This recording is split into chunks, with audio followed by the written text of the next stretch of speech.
Немецкая газета Zeit на днях опубликовала материал об одном из жителей делового центра Москва-Сити. Этот житель – Башар Асад, бывший президент и диктатор Сирии. В конце прошлого года, после долгой гражданской войны, его режим развалился под натиском войск оппозиции.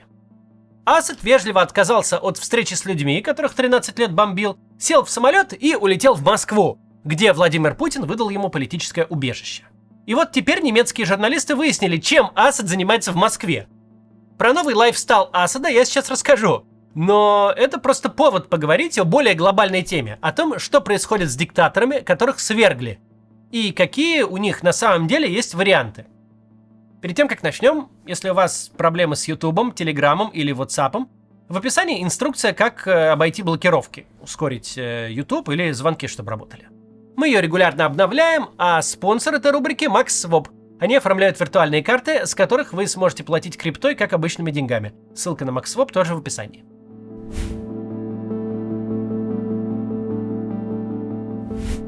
Башар Асад, как пишет сайт, живет в Москва-Сити в башнях город-столиц, в нескольких квартирах. Если кто-то из москвичей захочет пойти и посмотреть на Асада, то знайте, периодически он ходит по магазинам в торговом центре внизу, в Афимоле. Асад не под домашним арестом, ему можно перемещаться по Москве, а охраняют его оплаченные Кремлем чоповцы. Но, как пишет газета, свое время Асад проводит исключительно в 4 стенах. Часами играет в онлайн-игры. Во что конкретно, к сожалению, неизвестно, но интересно было бы предположить. Может, в футбол? За Сирию? Или не за Сирию? А может, не знаю, в Age of Empires? Или еще во что? Брат бывшего диктатора Махер Асад живет в гостинице Four Seasons, которая прямо у Кремля. Проводит дни, поглощая алкоголь и кальян. А сын Башара Хафиз записывал видео в соцсети, гуляя по Замоскворечью. В общем, все в сборе в Москве. Всю эту информацию газета публикует на основе разговора с источником из бывшего окружения Асада. Конечно, слова источника не железобетонные доказательства, но газета Zeit – издание респектабельное, да и поверить в сказанное довольно несложно. В конце концов, чем еще Асаду заниматься, кроме как играть в Hearts of Iron, захватывая страны одну за другой? С тех пор, как Асад бежал из Сирии, никаких заявлений он не делал, только в самом начале заявил, что совсем не убежал, а был практически насильно эвакуирован. Во что мы, конечно же, верим. Асад явно больше не собирается заниматься никакой политикой ни в какой стране, и делать ему нечего. Поэтому бывший большой диктатор, когда-то почти победивший в гражданской войне, теперь коротает дни в изгнании, фактически на пенсии. Башар Асад не единственный свергнутый лидер, который скрылся под защитой Владимира Путина. С 2014-го, когда в Украине произошел Майдан, в России живет бывший украинский президент Виктор Янукович. Он, как и Асад, ведет спокойную жизнь и не отсвечивает, хотя в игры вроде бы не играет. Януковича иногда достают из шкафа по праздникам, чтобы он сделал важные политические заявления. В начале российского вторжения в Украину в 2022-м российские государственные СМИ опубликовали обращение Януковича к Зеленскому, где бывший президент фактически предложил нынешнему сдаться. А недавно, в этом сентябре, по телевизору пустили цитату Януковича о том, что Владимир Владимирович совершенно прав. В чем не уточняется, но, видимо, во всем. В итоге в Москве теперь сразу 2 бывших президента из числа союзников Путина на вынужденной пенсии.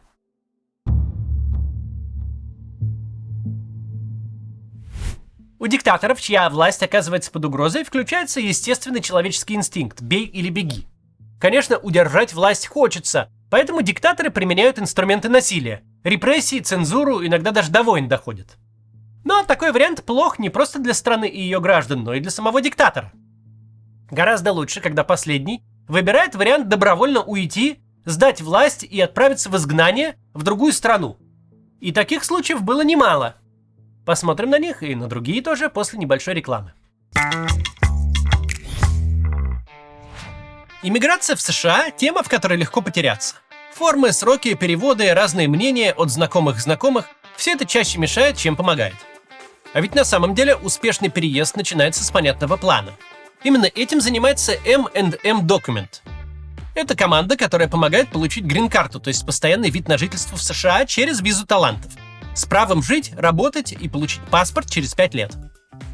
M&M специализируется на визах категории EB1 и EB2 NIW для тех, у кого есть профессиональный опыт или серьезные достижения в своей сфере. Для них не нужен работодатель, не требуется выигрывать Оскар или получать Нобелевку. Но нужны реальные успехи в вашей области. Вы можете быть IT-специалистом, врачом, ученым, руководителем, архитектором, спортсменом или просто профессионалом своего дела. Список подходящих специальностей и критериев гораздо шире, чем обычно думают. Весь процесс от оценки шансов, выстраивания стратегии до подачи петиции и финального результата команда берет на себя. M&M действует не по набору шаблонов, а точечно работает с каждым кейсом. Офис компании находится в Нью-Йорке. Их специалисты хорошо понимают, как проходит процесс одобрения визы. У них был опыт со сложными кейсами и с другими типами виз. Недавно компании исполнилось 3 года. В честь дня рождения они дарят скидку 25% на подготовку кейса по визе талантов. Действует скидка до 1 декабря. Чтобы ее получить, переходите по ссылке в описании. Первая консультация у них бесплатная. Просто отправьте заявку и узнайте, есть ли у вас шанс на визу. Спасибо, что смотрите рекламу. Продолжаем. Недавний кейс, когда авторитарному лидеру практически открыто предложили уйти в отставку, случился в 2017 году в Гамбии. Это маленькая страна в Западной Африке, полностью окруженная Сенегалом.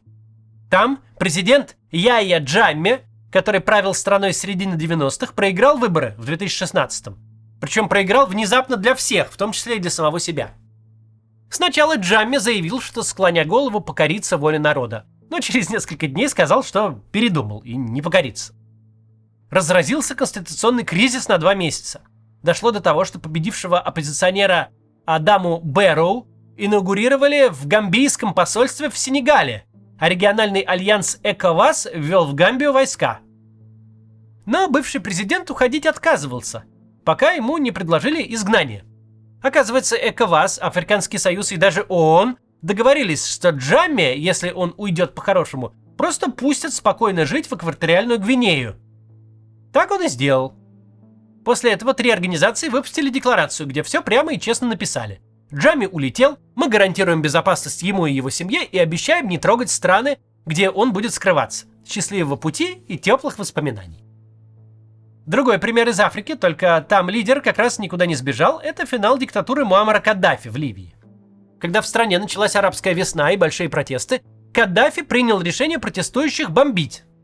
Гражданская война после этого шла много месяцев, и Каддафи бился до конца. В итоге столица страны Триполи пала, а самого Каддафи поймали и убили повстанцы. Почему так произошло? Да потому что Каддафи бежать было особо некуда. Запад его давно не любил за поддержку терроризма, и теперь еще и за начало войны, а с соседями за время своего правления Каддафи тоже успел повоевать. Была, конечно, Россия, но то был конец нулевых, начало самые десятых. Беззубые либеральные медведевские времена. Медведев с Путиным ни о какой Ливии не думали, и даже интервенция НАТО их особо не возмущала. Тогда нас окружали не англосаксы, империалисты и не подлетное время ужасных ракет НАТО, а западные партнеры, с которыми надо делать без виз. Поэтому Каддафи предстояла битва до конца. Собственно говоря, не исключено, что в том числе поэтому так быстро сложился режим Асада. Он знал, что в случае чего есть воздушное такси до Москвы-Сити и PlayStation там в 2 квартирах или в нескольких. В 2017-м ученые из Американского северо-западного университета исследовали, куда отправляются диктаторы в изгнании и что влияет на их выбор пункта назначения. Так вот, с 1946 года больше всего диктаторов приняли у себя США, Британия, Россия и Франция, а также Аргентина.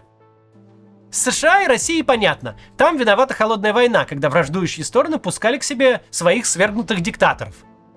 Британия и Франция в списке, потому что диктаторы стремятся уехать в бывшую державу-колонизатор их государства. Прямо на днях во Францию сбежал Андри Радзуэлина, президент Мадагаскара, где бушуют протесты. Возможно, дело в общем языке или же просто в том, что это далеко от дома. Случаи, похожие на гамбийский, когда диктатора заманивали прямиком в изгнание, тоже были. Диктатора Гаити Жан-Клода Дювалье французские дипломаты уговорили уехать на французскую ривьеру. А чего бы и нет. Однако идея искать убежище в странах-демократиях сегодня диктаторам нравится уже не так сильно. Ведь расширение либерального миропорядка – это мем, но не шутка. Теперь страны стремятся наказывать диктаторов, которые репрессировали свой народ. Суд – это некий средний вариант между бегством и битвой до конца. В 20 веке и ранее суд над диктаторами принципиально мало отличался от расправы. Приговором обычно становилась смертная казнь. Тут можно вспомнить румынского диктатора Николая Чаушеску. Их с женой буквально достали из вертолета при попытке сбежать и технически тоже отправили под суд. Собранный на коленке трибунал в первой попавшейся комнате. Ну а что, судья есть, адвокат есть, обвинения зачитали, подсудимый присутствует. Значит, у нас тут юстиция. Чаушеску этот суд быстренько приговорил к смерти и расстрелял на заднем дворе. В 21 веке уже все немного по-другому. Некоторое время ООН создавала специальные суды для конкретных конфликтов. Самый известный – трибунал над военными преступниками Балканских войн, который судил бывшего югославского лидера Слободана Милошевича. До приговора Милошевич, правда, не дожил и умер в своей камере. Ну а нынче действует Международный уголовный суд, который появился в 2001 году как самостоятельная организация, а не часть ООН. Все его страны-члены обязаны по возможности преступников ловить и отправлять в Гаагу. Механизм периодически действительно работает. Прямо в этом году арестовали и отправили в Нидерланды бывшего президента Филиппин Родриго Дутерте. Но и избежать Гааги тоже довольно легко. Надо просто не летать в те страны, которые могут выдать в международный суд тебя. Так делают, например, Владимир Путин и Беньямин Нетаньяху, ордеры на арест которых пылятся без дела. Появление международных судов для диктаторов и военных преступников – это вполне позитивные в своей сути трансформации. Но есть у них и ощутимый минус. Они означают, что нынешние и будущие диктаторы будут лишь сильнее держаться за власть. Ведь вариантов отступления у них остается все меньше. Итак, побег из страны для свергнутых диктаторов опция, конечно, привлекательная. Но есть вариант получше. По добру, по здорову отойти от дел, остаться в своей стране и спокойно жить дальше. Опция до предела идеальная, поэтому редкая, и самый известный такой случай – это Аугусто Пиночет. Пиночет правил Чили с 1973 года, когда устроил военный переворот и снес левого президента Сальвадора Альенде. Сначала он руководил как глава военной хунты, потом протолкнул новую конституцию и стал гражданским президентом, но допустил фатальную ошибку – ограничил себе срок полномочий зачем-то. В 1988 году прошел референдум по обновлению президентского срока, который Пиночет благодаря эффективной кампании оппозиции взял, да и проиграл. О той кампании, кстати, у нас есть отдельное видео, посмотрите, еще про это фильм есть хороший, называется «Нет».